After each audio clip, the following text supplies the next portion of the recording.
عبداللہ نے اس کا یہ انداز آج تک نہیں دیکھا تھا۔ چند لمحوں بعد اس نے جب سر اٹھایا تو اس کے چہرے پر رہنے والی مسکراہٹ رخصت ہو چکی تھی اور اس کی جگہ خوف اور بے چینی نے لے لی تھی۔ عبداللہ کو دیکھ کر صالح مسکرانے کی ناکام کوشش کرتے ہوئے بولا، عبداللہ، اسرافیل کا حکم آ چکا ہے، خدا کا وعدہ پورا ہونے کا وقت آ چکا ہے، اہل زمین کی مہلت ختم ہو گئی ہے، تم کچھ وقت مزید اس برزخ میں رہو گے، مگر اب میں رخصت ہوتا ہوں۔ اب میں تم سے اس وقت ملوں گا جب زندگی شروع ہو چکی ہوگی، میں روز قیامت تم سے دوبارہ ملوں گا۔ کیونکہ اب قیامت آ چکی تھی، لیکن قیامت آنے سے پہلے دنیا کچھ اور ہی کہانی سنا رہی تھی۔ یہ دنیا تھی جہاں زندگی اپنی پوری رفتار سے چل رہی تھی۔ دنیا کے ہر شہر میں روشنی، شور اور رنگینی عروج پر تھی۔ بازار آباد تھے، کھیل جاری تھے اور انسان اپنی خواہشات میں مگن تھا۔ تفریح، دولت، شہرت اور طاقت کی اس دوڑ میں انسان نے خود کو ہی کھو دیا تھا۔ ظلم، فریب، حرص اور غفلت ہر طرف پھیل چکی تھی۔ امیر اپنی دولت میں مست، غریب اپنے دکھوں میں قید اور انسانیت خاموشی سے دم توڑ چکی تھی۔ خدا کو بھلا دیا گیا، آخرت کو نظر انداز کر دیا گیا اور دنیا بس ایک کھیل بن کر رہ گئی تھی۔ لیکن یہ سب کچھ ہمیشہ کے لیے نہیں تھا۔ اب نشانیاں ظاہر ہو رہی تھیں۔ زمین تھک چکی تھی، آسمان خاموش تھا۔ پھر اچانک سب کچھ بدل گیا۔ سور پھونکا گیا، وقت تھم گیا، زمین لرز اٹھی، پہاڑ بکھر گئے، سمندر ابلنے لگے، شہرت مٹ گئی اور انسان بے بس کھڑا سب کچھ اپنی آنکھوں سے دیکھ رہا تھا۔ مائیں دودھ پیتے بچے چھوڑ کر بھاگ گئیں، حاملہ عورتوں کے حمل گر گئے، نوجوان بوڑھوں کو چھوڑ کر بھاگنے لگے۔ سونا، چاندی اور قیمتی سامان بکھرا پڑا تھا، مگر کوئی لینے والا نہیں۔ گھر، کاروبار، رشتہ دار، ناتا و اسباب سب غیر اہم ہو چکے ہیں۔ ہر کوئی نفسا نفسی کے عالم میں ہے۔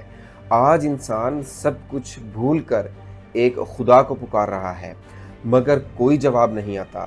منافق اور ملحد بھی نام خدا کی دہائی دے رہے ہیں، مگر کوئی جائے عافیت نہیں، کوئی محفوظ مقام نہیں اور موت ہر جگہ تعاقب کر رہی ہے۔ آخر کار زندگی موت سے شکست کھا گئی۔ زندگی ختم ہو گئی، مگر اس لیے کہ زندگی کو اب شروع ہونا تھا۔ ہوا کی تیز سرسراہٹ کی آواز عبداللہ کے کانوں میں آنے لگی۔ بارش کی کچھ بوندیں عبداللہ کے چہرے پر گریں۔ وہ کافی دیر سے اٹھنے کی کوشش کرتا ہے، مگر حواس مکمل طور پر بیدار نہ ہو سکے۔ اچانک عبداللہ کے کان میں آواز آتی ہے، عبداللہ اٹھو، جلدی کرو۔ یہ اس کے دوست صالح کی آواز تھی۔ صالح کی آواز نے جیسے اس میں جان پھونک دی ہو۔ عبداللہ ایک دم سے اٹھ کھڑا ہوتا ہے۔ میں کہاں ہوں؟ عبداللہ یہ بے ساختہ سوال کرتا ہے۔ صالح کہتا ہے، کیا تم بھول گئے؟ میں نے تم سے کہا تھا قیامت کا دن شروع ہو گیا ہے۔ اسرافیل نے دوسرا سور پھونک دیا ہے۔ ابھی اس کی صدا بہت ہلکی ہے۔ ابھی اس کی آواز سے وہ لوگ اٹھ رہے ہیں جو پچھلی زندگی میں خدا کے فرما برداروں میں سے تھے، اور باقی لوگ؟ عبداللہ نے صالح کی بات کاٹتے ہوئے پوچھا۔ تھوڑی ہی دیر میں اسرافیل کی آواز بلند ہوتی چلی جائے گی اور اس میں سختی آ جائے گی، پھر یہ آواز دھماکے میں بدل جائے گی۔ اس وقت سب لوگ اٹھ جائیں گے، مگر وہ اٹھنا بہت مصیبت اور تکلیف بھرا ہوگا۔ ہمیں اس سے پہلے یہاں سے چلے جانا ہے۔ صالح نے تیزی سے جواب دیا، مگر کہاں؟ یہ سوال عبداللہ کی آنکھوں سے جھلکا ہی تھا کہ صالح نے جواب دیا، عبداللہ تم خوش نصیب ہو، ہم عرش کی طرف جا رہے ہیں۔ وہ تیزی سے قدم اٹھاتے ہوئے بولا، پھر مزید تفصیل بتاتے ہوئے اس نے کہا، اس وقت صرف انبیاء، صدیقین، شہداء اور صالحین ہی اپنی قبروں سے باہر نکلے ہیں۔ یہ وہ لوگ ہیں جن کی کامیابی کا فیصلہ دنیا میں ہو گیا تھا۔ یہ وہ لوگ ہیں جنہوں نے خدا کو بن دیکھے مان لیا تھا، اسے چھوئے بغیر پا لیا تھا اور اس کی صدا اس وقت سن لی جب کان سننے سے قاصر تھے۔ یہ لوگ اس کے رسولوں پر ایمان لائے، ان کی نصرت اور اطاعت کا حق ادا کیا۔ انہوں نے خدا کی پرستی کے لیے ہر دکھ جھیلا، ہر طعنہ سنا، ہر سختی برداشت کی، خدا سے محبت اور شفقت کے ساتھ زندگی گزاری۔ عبداللہ، آج ان لوگوں کے بدلے کا وقت ہے اور ان کے بدلے کا آغاز ہے۔ صالح کی باتیں سنتے عبداللہ کے چہرے پر حیرت اور خوشی دونوں جھلک رہی تھیں۔ مگر میں تو جنت میں تھا۔ صالح نے مسکراتے ہوئے عبداللہ کی بات کاٹی اور کہا، عبداللہ، وہ برزخ کا زمانہ تھا، اصل زندگی تو اب شروع ہوئی ہے، جنت تو اب ملے گی۔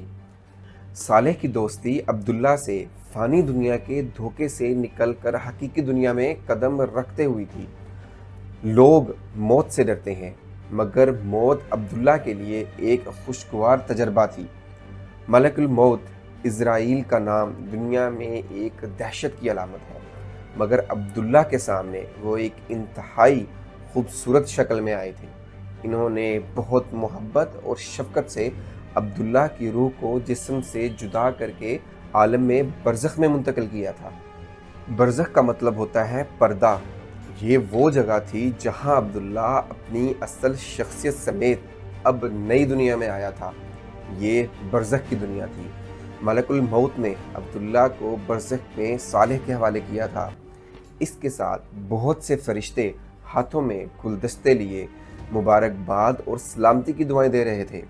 اس وقت صالح نے خوشخبری سنائی کہ برزخی زندگی کے آغاز پر پہلا انعام پروردگار ارض و سماوات کی حضور پیشی ہے۔ اس نے بتایا کہ یہ اعزاز ہر شخص کو نہیں ملتا۔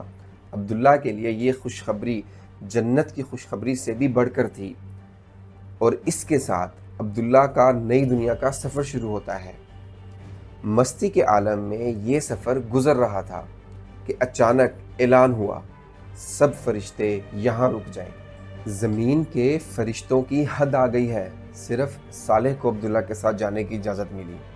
عالم سماوات کا سفر شروع ہوا۔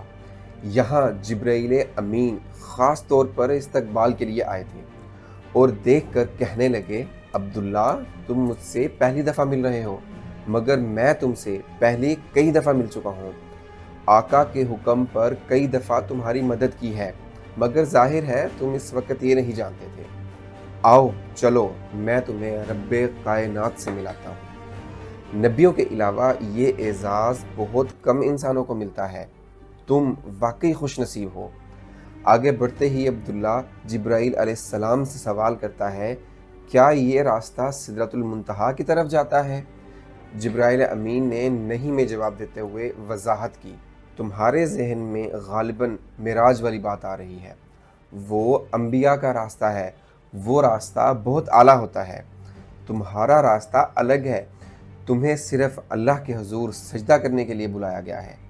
جبرائیل امین نے گفتگو جاری رکھتے ہوئے کہا، خدا کی ہستی لامحدود ہے، اس کے مقامات لامحدود ہیں۔ جو تم دنیا میں جانتے ہو وہ بہت کم اور محدود ہے۔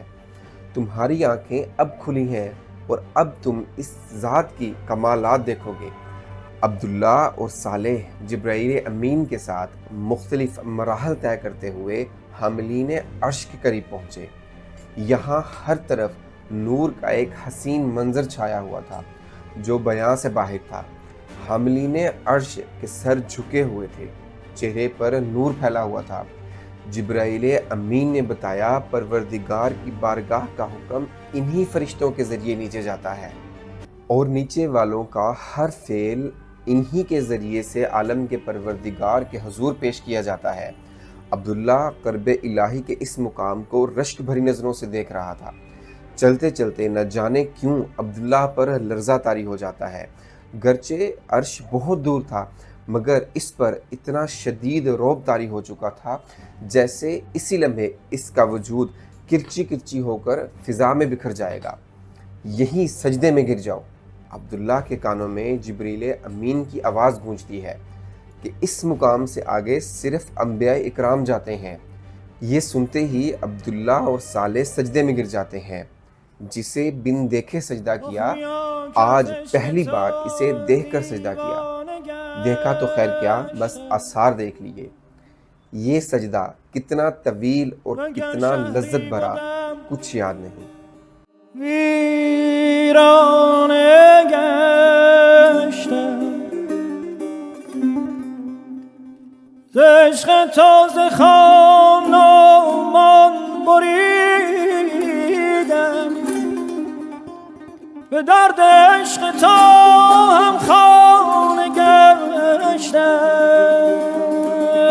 چنان کائل بودم کان را